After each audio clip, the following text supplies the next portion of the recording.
आज हम देख रहे केस चार्ट या जिसको हम कहते हैं प्रोनाउन केस चार्ट।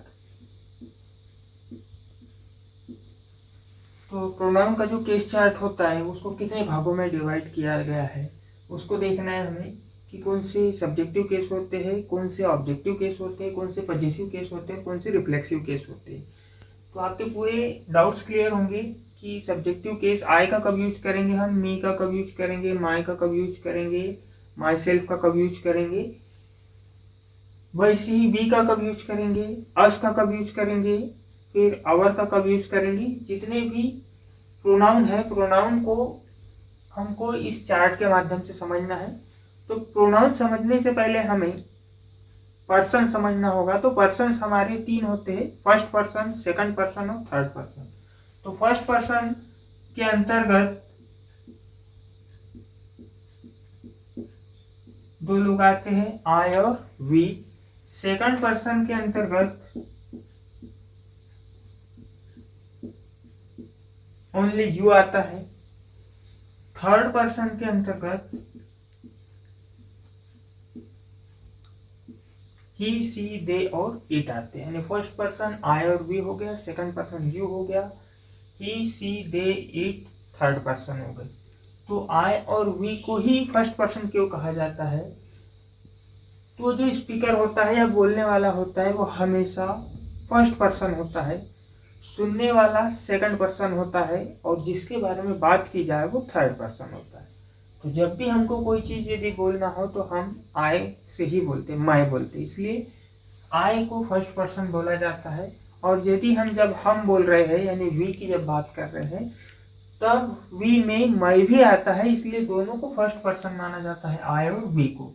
तो फर्स्ट पर्सन वे होंगे कि जो बोलेंगे, मैं बोलूंगा, हम बोलेंगे, यानी स्पीकर जो होगा वो फर्स्ट पर्सन होगा, बोलने वाला फर्स्ट पर्सन।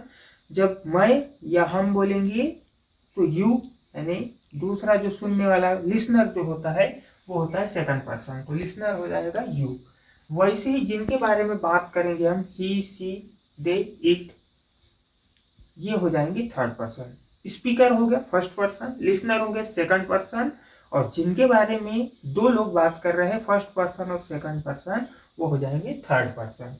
तो सब्जेक्टिव केस यदि मैं बोलना है तो हम लिखेंगे आई, हम बोलना है तो हम लिखेंगे वी, तुम बोलना है तो लिखेंगे यू, ही बोलना है तो लिखेंगे वह, लेकिन कब? जब कोई लड़का हो। सी कब लिखेंगे? जब कोई लड़की हो। दे यानी वे बहुत सारे लोग हो। इट।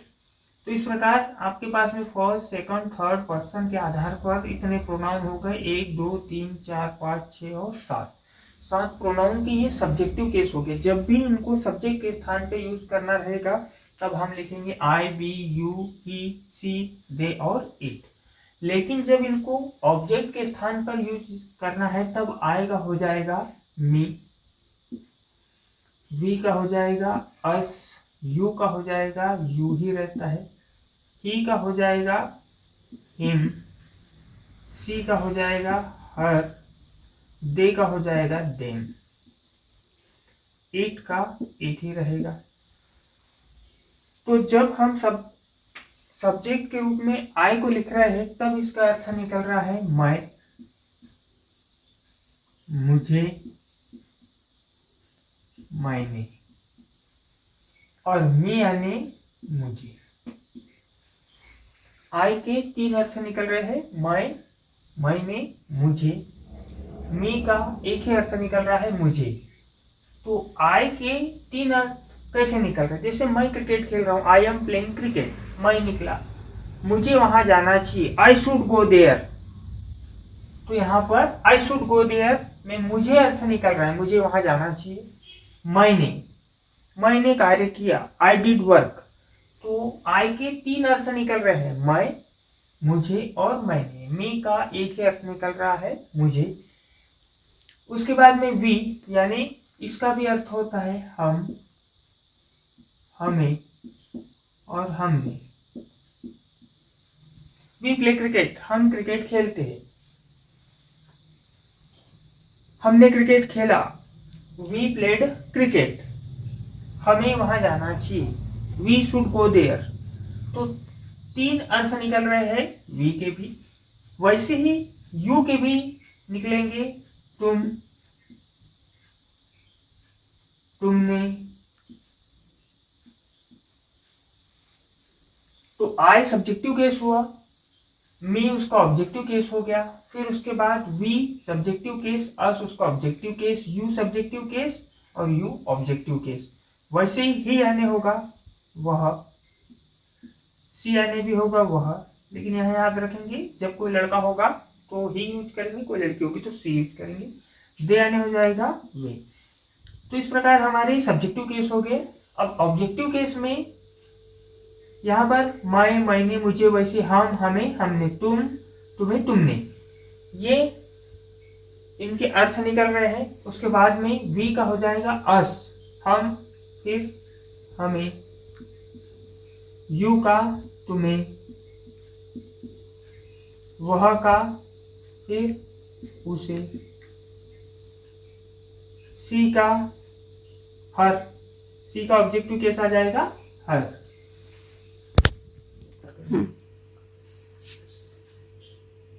उसे, सी का हर होगा, उसका भी अर्थ निकलेगा उसे।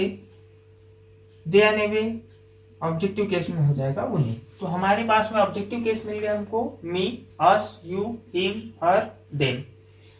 अब यहाँ पर हमको ये देखना है कि पॉजिटिव केस कौन से होंगे। तो पॉजिटिव केस को दो भागों में बांटा गया है,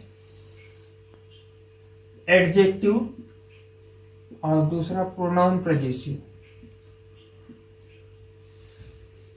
तो I subject, me object, positive adjective का हो जाएगा माय, पॉजिटिव प्रोनाउन हो जाएगा इसका माइन। वैसे ही वी, अस, ये हो जाएगा आवर, और प्रोनाउन पॉजिटिव भी इसका होगा आवर।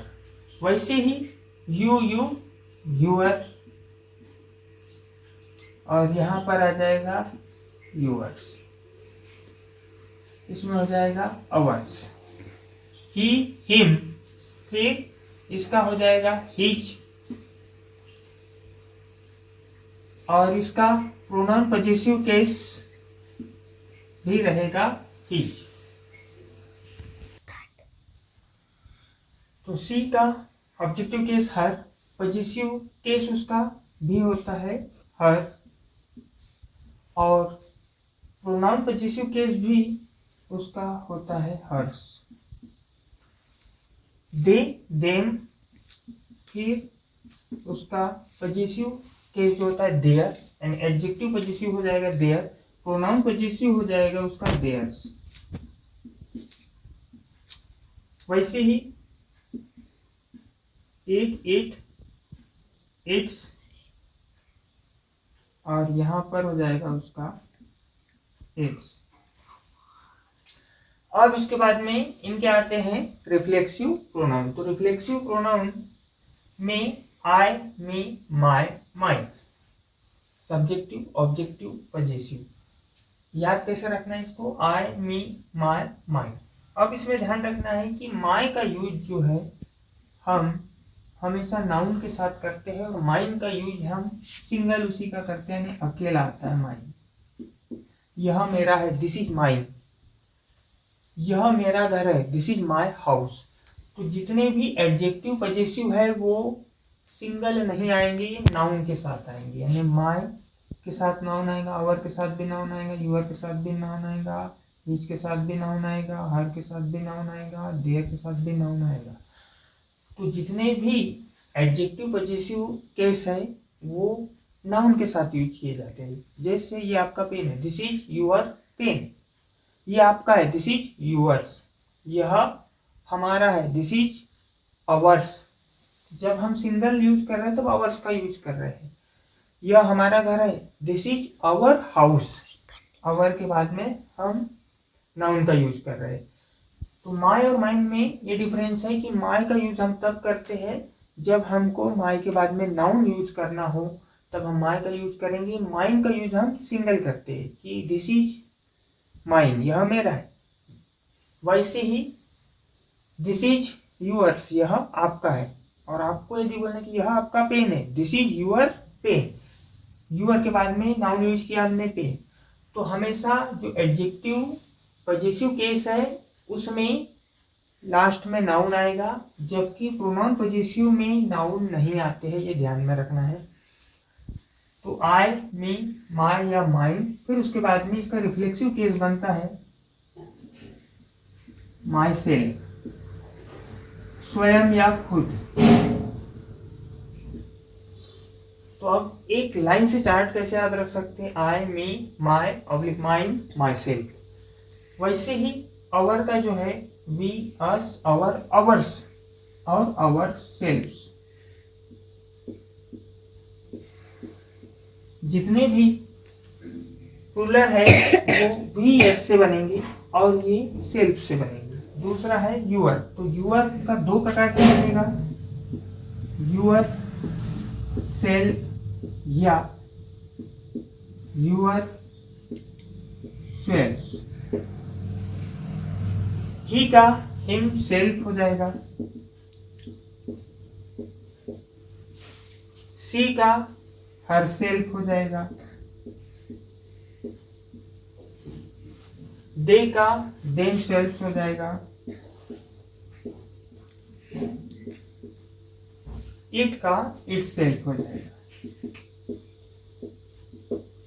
तो जितने भी प्लूरल प्रोनाउन है उनका सेल्फ भी एस लगता है, जबकि इसमें सिंगुलर है तो सेल्फ लगता है, क्योंकि यू को सिंगुलर और प्लूरल दोनों में गिना जाता है, इसलिए इसका सेल्फ से भी बना सेल्फ से भी बना। तो इस प्रकार अब यहाँ पर एक चीज आपने नोटिस की होगी कि सी का ऑब्जेक्टिव केस, हर किसी के ऑब्जेक्टिव केस अलग है, पॉजिटिव केस भी अलग है। यहाँ पर ऑब्जेक्टिव केस मी है, यहाँ पर माय है, यहाँ पर अस है, यहाँ पर अवर है, यहाँ पर यू है, यहाँ पर यूअर है, यहाँ पर हिम है, यहाँ पर हिज है, यहाँ पर देम है, यहाँ पर देयर है, यहाँ पर इट है, यहाँ पर इट्स है, लेकिन यहाँ पर हर है और यहाँ पर भी हर है। अब कैसे पहचानेंगे कि ये हर ऑब्जेक्टिव केस है और ये हर पॉजिटिव केस है? तो जैसे मैंने उसे पढ़ाया, आई विल टीच हर, मैंने उसे पढ़ाया, आई विल टीच हर। यहाँ पर जो आया है हर, वो हर ऑब्जेक्टिव केस है, लेकिन मैंने उसकी बहन को पढ़ाया, I will teach her sister. दोनों में हर आया हुआ है, लेकिन यहाँ पर जो हर है ये हर ऑब्जेक्ट है, क्योंकि इसके बाद में यहाँ पर नाउन नहीं है। सेकंड वाला सेंटेंस है I will teach her sister, तो हर जरूर आया है लेकिन उसके साथ में नाउन आया है, तो ये हो जाएगा पॉजिटिव केस और ये वाला हर हो जाएगा ऑब्जेक्टिव केस। तो याद रखना है कि जब हर सिंगल यूज किया जाता है उसके बाद नाउन नहीं होता है तो वो ऑब्जेक्टिव केस होता है, और जब हर के बाद में यदि नाउन आ जाता है तो पॉजिटिव केस बन जाता है। और पॉजिटिव केस वो कौन सा रहेगा? Adjective positive case. तो ये हो गया डिफरेंस हर और हर में। तो इस प्रकार ये पूरे चार्ट को आप याद रख सकते हैं आसानी से। Subjective case, objective case, positive case, reflexive case. I, me, my, mine, myself. We, us, our, ours, ourself. You, your, yours, yourself. He, him, his, his, himself. She, her, hers, herself. They, them, their, theirs, themselves. It, its, its और itself. तो इस प्रकार pronoun case chart को हम 4 भागों में बांटते हैं, और 4 भागों में बांटने के बाद उनके पहले first person, second person, third person में डिवाइड करने के बाद इस प्रकार का चार्ट बनेगा। आई होप कि आप लोगों को वीडियो से समझ में आया होगा कि प्रोनाउन केस चार्ट क्या होता है। वीडियो यदि अच्छा लगा होगा तो प्लीज़ लाइक, और चैनल पर पहली बार आए हो तो सब्सक्राइब करेंगे। Thanks for watching.